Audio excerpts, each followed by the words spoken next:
flipping 12 houses at a time while living 2,000 miles away. It sounds impossible, but today's guest is doing it right now. She's going to tell us how she got there after starting with just a single property she bought for less than $100,000. What's up, everyone? Welcome to the BiggerPockets podcast, where we teach you how to achieve financial freedom through real estate.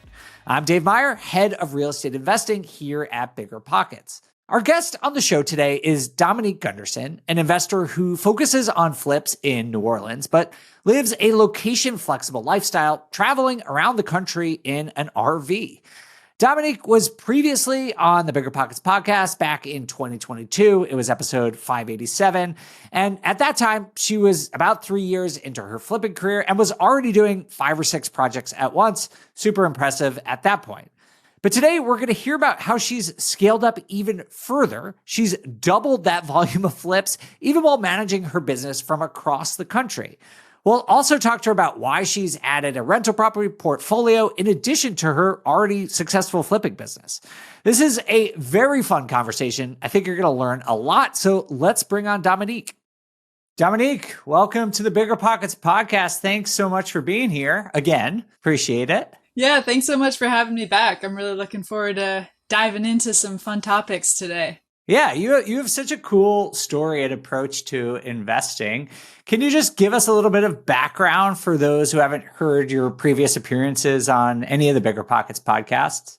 Yeah, absolutely. So I got into real estate super young, right out of high school. I graduated at 17 and just knew that this was what I wanted to do. And so jumped right in out of high school, got my real estate license and started learning some of the basics of just sales and marketing. And from there, I jumped into the investing side and did wholesaling for a little bit to get started and build some capital, and then jumped into running my own investment company in 2019. So I have been running that since then in the New Orleans market, and I don't and have never lived in that market. So my main focus is out-of-state flipping, own some rentals out there as well, but have pretty much just been growing and scaling since 2019. Out-of-state flipping is just a term we don't hear very often. So I am really eager to talk to you about that, because I know a lot of people who want to get into flipping are interested in doing it passively or in a less expensive market than where they live. So what led you to going from what you were doing, which was wholesaling agent, to wanting to be more active of an investor, primarily focusing on flips now? I think for me, going into kind of getting my license and starting doing the wholesaling, that was always like a means to an end for me. That was to just really learn the game and build capital. But even just from a young age, like being in high school and kind of getting interested in real estate, I always knew that I wanted to run my own company. I wanted to flip houses. I wanted to own rental properties instead of just being a middleman, whether that be an agent or a wholesaler. So for me, that was just a great way to get started and to learn. But the goal of that was always to fund my future operation and vision. So tell us how you started long distance or out of state flipping, because it almost sounds like an oxymoron, like not something that you could actually do. So for me, it honestly combines like the best of both worlds. I love that you can pursue an active strategy where you can make a lot of quick cash and really build your overall equity and wealth, but doing it in a more passive way where you don't have to be on the job site every day. So that's something that I've learned over time after doing it and have come to really love. But honestly, it all started just almost out of necessity. I was 21 back in 2019 when I first started my own company. Wow. And I had all my experience in Los Angeles area, Southern California. So it only made sense that I would just start flipping here where I had all my contacts. But it was so expensive and just felt so out of reach for me, being so young, knowing that I would have to be all into a deal for like minimum 300,000 or 400,000 on the low end. I didn't have that much cash saved up. And so it just felt a little overwhelming. And so it was almost a necessity for me. I had to start looking, what market could I afford? What market would this be feasible for me? And New Orleans was one of the only markets that I had really good trusted contacts in. Not that they were in real estate, but my dad and his wife lived in New Orleans. And so that was just the one out of state market that I said, you know what, even though I don't know anybody in the game out there, I know someone. I know someone who has probably called a plumber to their house, or maybe knows a person down the street that's a real estate agent or something like that. I had some little bit of edge on the building the team side just from knowing people in the area. That's awesome. So, when we talked a couple years ago and when you were on the show, you were doing a lot, like 5 or 6 flips at a time, right? Yes, correct. How did you pull that off? Is it just all networking where you just have so many GCs and contractors that you can do that kind of volume? So there's a couple different avenues to that. I mean, one is the deal finding side, right? Keeping a good steady stream of deals coming in. Then it's also what you mentioned, the management side of having a team to actually execute those deals. So there's a lot of components to that. A couple of years ago when we chatted, I was doing probably 5 or 6 flips at a time. We're running 12 flips right now. And scaled up even more. And something really cool happens when you start to scale, which it sounds kind of crazy, but it actually gets easier in a lot of ways because you're in this whole different boat of, it's not just like a side hustle or a hobby, it's a full-time business. Mm-hmm. And so in every area, you have to put in full-time effort. And so let's just say on the deal finding side, you're going to be making connections with people who know that every time they have a deal available, you will buy it. Mm-hmm. You are always looking for deals. You have to feed your pipeline just to keep the business going. Where if you're only doing a couple flips a year, it's a timing thing. Like you can make great networking connections, but if you're not in that time slot of, a couple months a year where you're looking for a new deal, you're going to have to say no. And so your contacts aren't as strong. They can't be because you're not as reliable. And same with your team members. Like I have multiple crews that are always working just on my jobs, and I can keep them busy. Mm-hmm. And so you build that loyalty and you can create really strong teams of people that are trusted and can do your jobs over and over again. And you start creating systems and processes. And so in a lot of ways, scaling up can make things a little easier as far as the systems and teams go. But obviously it takes a lot more management and there's a lot more headaches and problems that come up. So it's a balancing scale. For sure. Yeah, that's amazing. Honestly, I'm so impressed that you said that becomes easier because it sounds so difficult to me. I want to learn more about your systems, but I think that there's probably a lot of people listening to this right now who are really interested in this idea of out-of-state flipping. Like I'm personally interested in it. If I could figure out how to do this in a reasonable way, I'd be interested. So maybe we can actually go back a little bit and just talk about sort of what were the first steps you took, and maybe you could just provide some advice for people who would consider this strategy. Sure. Yeah, I think the absolute biggest thing, whether you're doing 1 flip out of state or 10, is your team on the ground, because you aren't going to be there for practically any of it. You may check in every other month or something, but you have to know in every aspect between real estate agents, contractors, project managers, lenders, everything has to be in place to make sure that the process is flowing just as well when you're there or not there. And so that was some of the first steps for me is, okay, how can I build a team of people? Who do I need on my team? And how can I find them that I can trust without me being there all the time? And that is much easier said than done. It sounds like, okay, sure, just go start networking with people and it'll happen, which is kind of true, but it truly is, looking back now from where I started, it's such a trial and error thing. Like you just have to know that going in, that you're not going to just find the perfect team and everything be the same from day one and you'll just move forward seamlessly and always work with the same people. It's just not going to happen. You always have to be networking. You always have to be looking to build and expand your team, because people will maybe be good for a couple deals and then they'll fall off or have a personal issue come up and they can't work with you as consistently anymore. So the networking, I think, was one of the big places that I started. attending any sort of networking groups, whether they be digital or in person, that I could, and just start meeting other investors, other people in the space that I could ask for referrals, or I could just meet contractors. I could meet people that I'd need to work with, in person at some of these networking groups. So just thinking about who I needed and how I could find them was definitely the biggest first place I had to start. And so how did you find them? Because for me, I can understand and sort of wrap my head around how to network with agents. We have tools on BiggerPockets for that, or even network with other investors. I've done some out of state burrs where I've networked with some contractors, but those were like smaller in scale. And I felt that, the project scope was very clear, and I knew that this contractor I was working with had this expertise.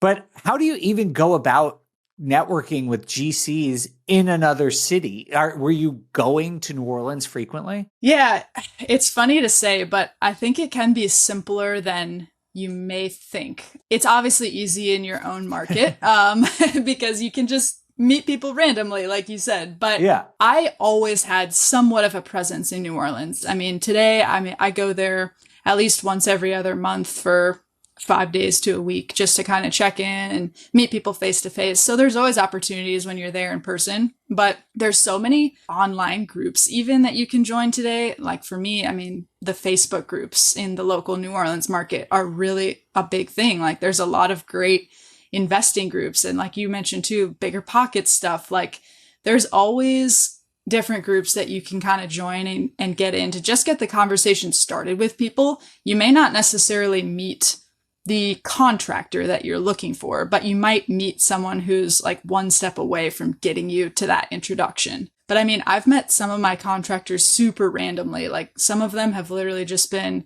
working at a job across the street from my property, and you just go over there and start talking to them and ask if they're looking for more work. And you get kind of a sense of their quality of work since they're on another job site. Yep. I've had contractors literally just walk up to me and introduce themselves to me at meetup groups. Like it's been just random interactions that seem to come more and more frequently the more you open yourself up. My team is not closed. I am not one and done, like set. Right. I'm always looking to network with more people. Yeah. All right. We had to take a quick break, and then we'll be back with more of my conversation with Dominique Gunderson.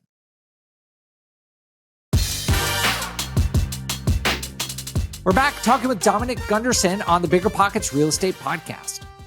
Maybe you could just tell us, Dominique, a little bit more about your first deal and like how you pulled that off, because that might help me and maybe some other people extrapolate how you did this once and then now how you've sort of achieved this amazing, very impressive scale of doing it like 12 of these at a time. Yeah, absolutely. I wouldn't say my first deal was perfect by any means. It was far from it. But like a lot of people will say, it's your first deal and it's the best one because you got started, right? You made the mistakes and now it leads you to go do 100 more.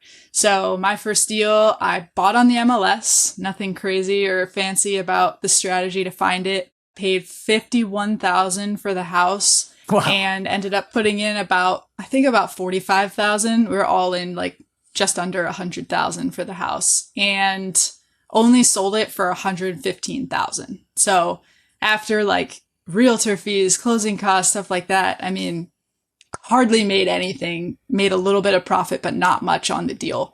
But again, learned invaluable lessons that I like can't put a price tag on from just getting started and doing a deal and meeting people. Even like I called and talk to so many different people just on the contracting side, just to like give me bids and just learn about numbers and how people are projecting scopes of work out there.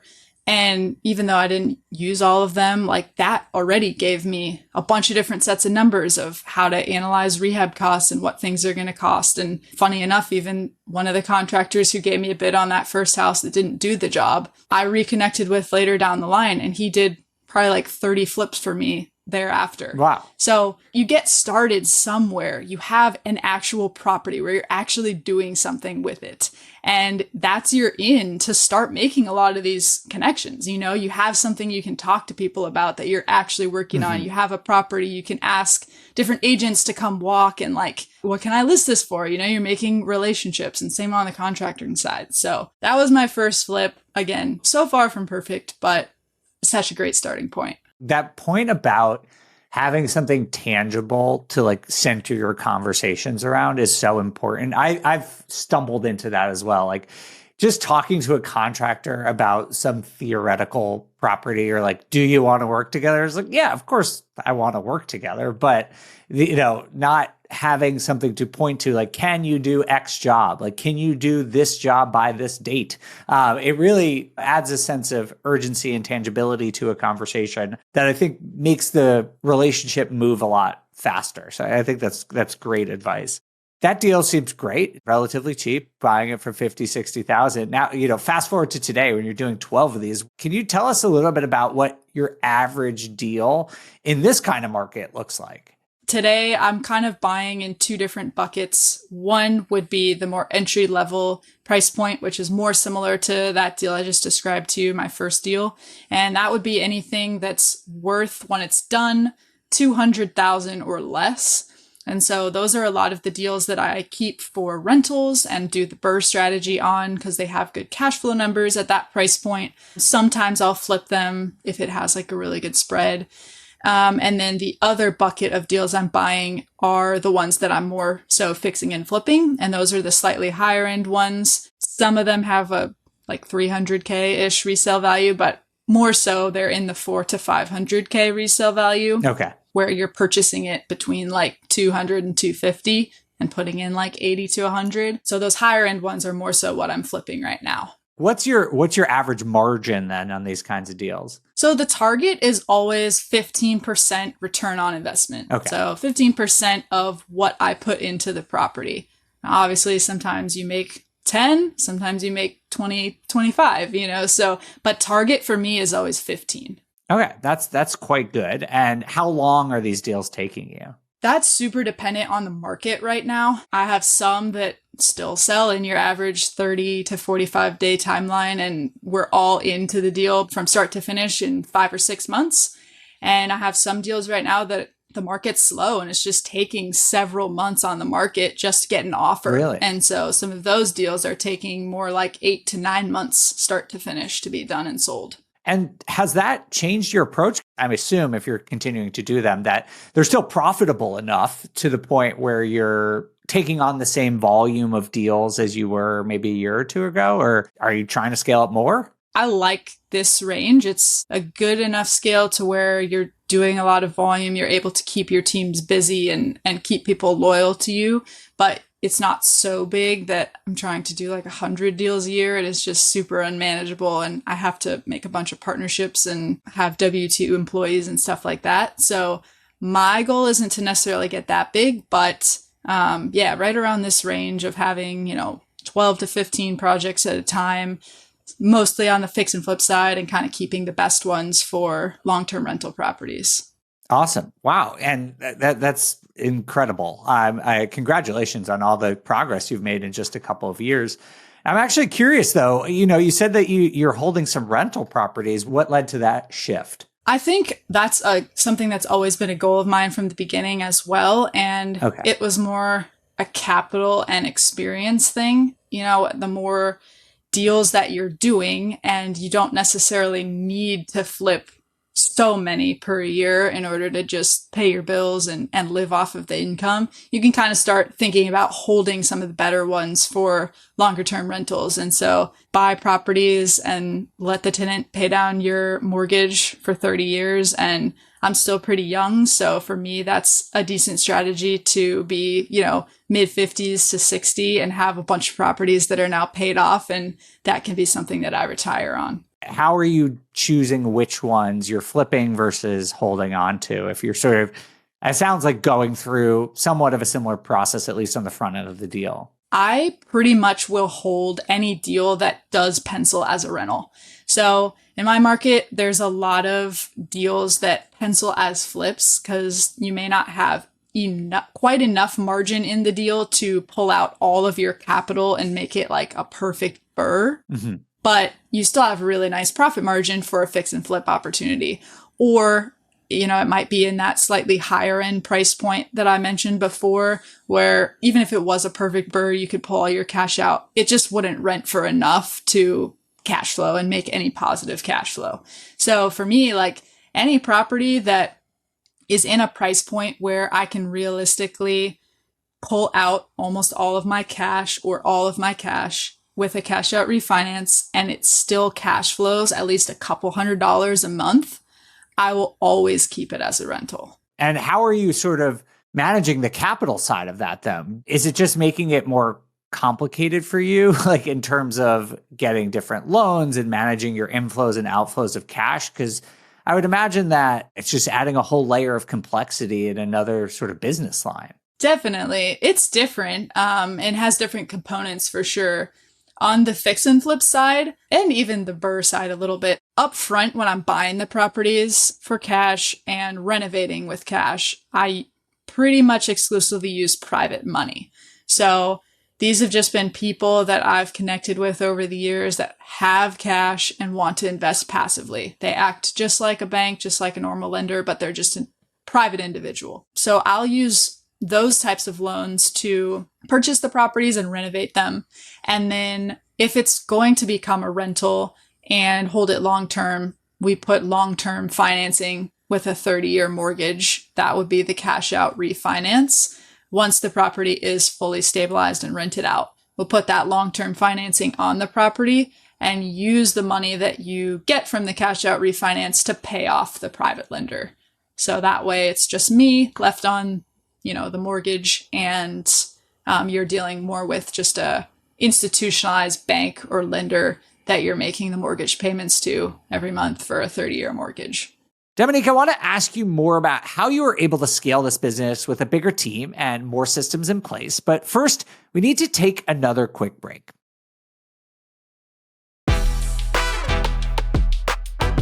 Thanks for sticking with us. Here's more of me and Dominique talking about scaling an out-of-state fix and flip business.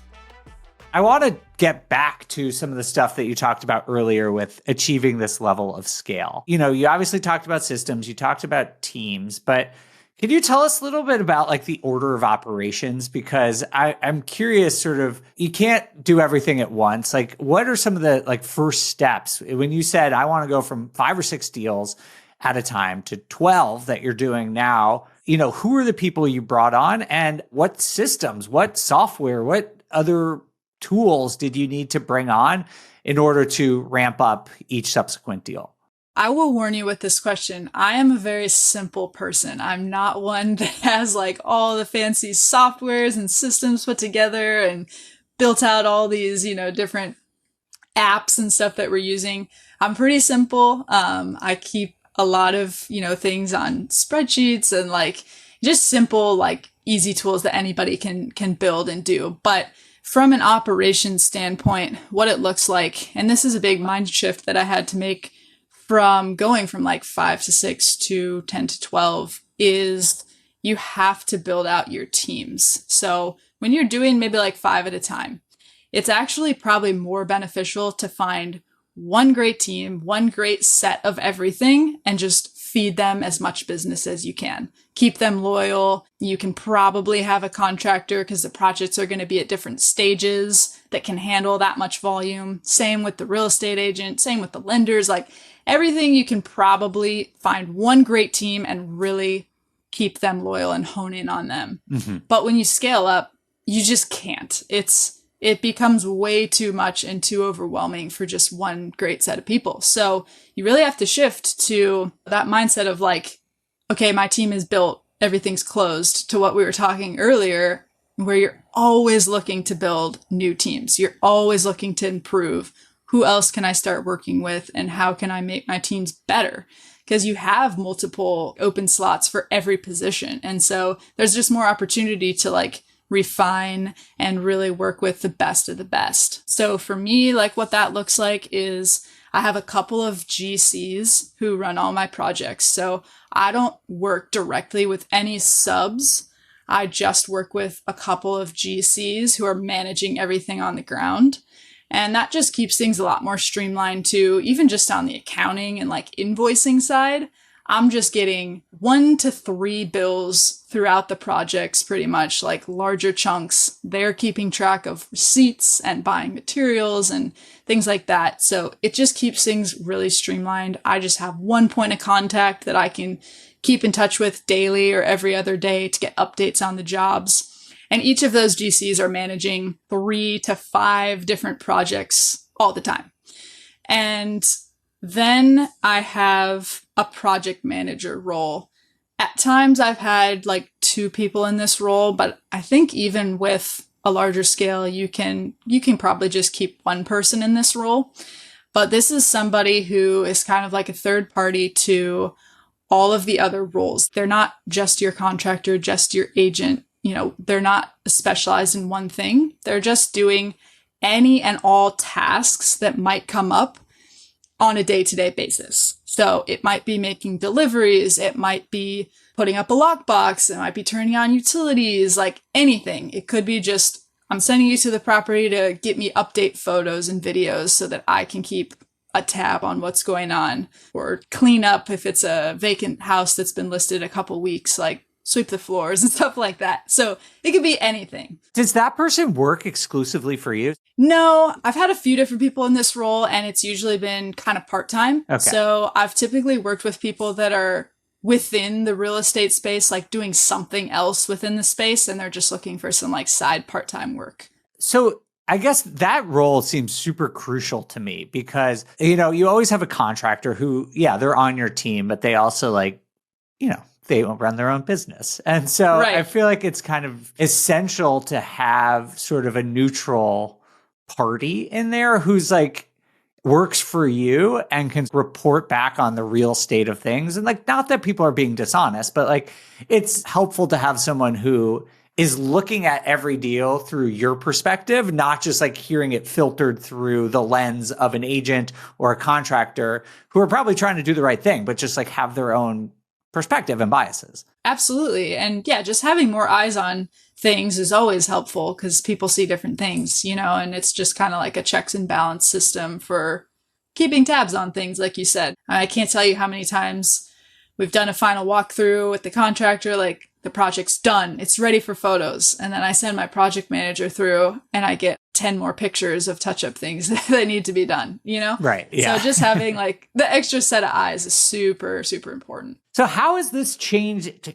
your role in your own business? Yeah, absolutely. I think it's in a lot of ways doing this out of state will do this to you, but as you scale up, it'll also do this to you. You have to force yourself to be more hands-off and to delegate. Even if I was on the ground, I don't think I would spend my time doing like the project manager role, for example. Those are all things I could easily do if I was on the ground, but it's not the best use of my time. And so whether I'm on the ground or not, it's a great role to delegate. And same with like general contractors. I could, if I was on the ground, run my own projects and save money, but even if I was, I don't think that would be the best use of my time because I have to do all these other things to keep the operation growing and scaling. So it really helps you put into perspective, just being out of state, what things are really important to delegate and what things are really important for you to do. So like for me, the acquisitions, that's like probably the most important, super important in any fix and flip operation because that's where you're making your money, right?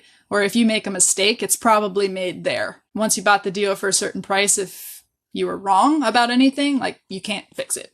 So I spend a lot of my time overseeing the acquisition side of things and making sure that we're not overlooking, you know, anything on the rehab scope projections, ARV projections, and ultimately just making the final decisions on what we're buying. And I spend a lot of time on the capital raising part as well, you know, making those connections with individuals who are going to lend me funds. I always have funds available to be buying more and more houses. Those are 2 things that I would say are really important for me to make that connection, for people to know me and my face and my name to continue sending me deals and continue giving me capital. And do you like it? Like it sounds just like such a big shift. Like you've had to sort of almost reinvent your own business and you're doing so much different stuff. At least in my career, I've found times where that happens. Like I just do it out of necessity. And then you kind of like come back and figure out like, oh, I actually should be doing something I enjoy more. Like, do you feel like you're in a place with your business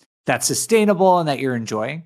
It's such a great question. And I toy with this a lot too, because on one hand, I love that I can be fully remote and running this business. Like that's the greatest gift, to be able to have built something that I can travel, I can do whatever I want to do all the time, be my own boss at this age. Like what a gift, to have been able to do that.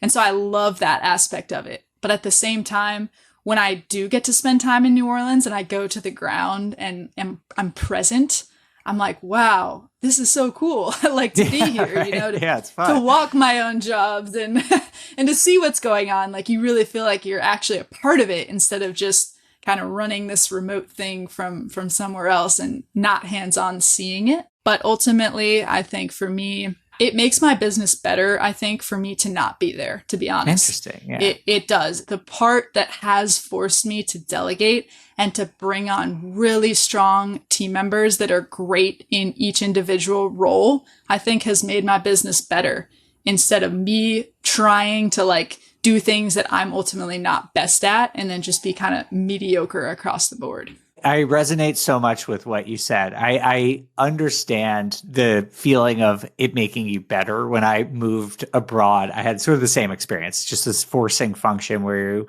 recognize what you're good at. You are forced to become more efficient. It does make you better. But having just moved back to the US, like I love being at properties. I'm so happy like being able to go like check out my deals and go even deals I'm not necessarily going to buy, just like going to open houses or looking at being with other investor friends who are like doing deals. Like it is fun to be a part of it. So Dominique, in 2 years, you've made incredible progress. Again, congratulations. What's next for you? You've scaled up, you've doubled your volume. Are you just going to keep going or what's next? For the foreseeable future, I see myself really trying to stack up and build more rental properties and just keep the flipping operation like decently stable as far as the current volume that we're doing.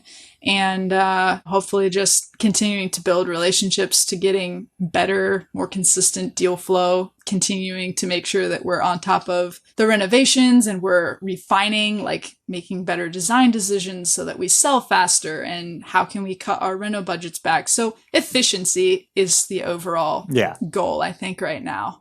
Well, that's awesome. Congratulations on scaling. And we'd love to have you back in a year or two or whatever, just to hear what you're up to, because it's such a cool, unique part of real estate investing that we don't hear about very often, but you're doing it so well. So thank you so much for coming and sharing your insights and your story with us, Dominique. Yeah, absolutely. Thanks so much for having me. And thank you all so much for joining us here on the BiggerPockets podcast. We'll see you again soon.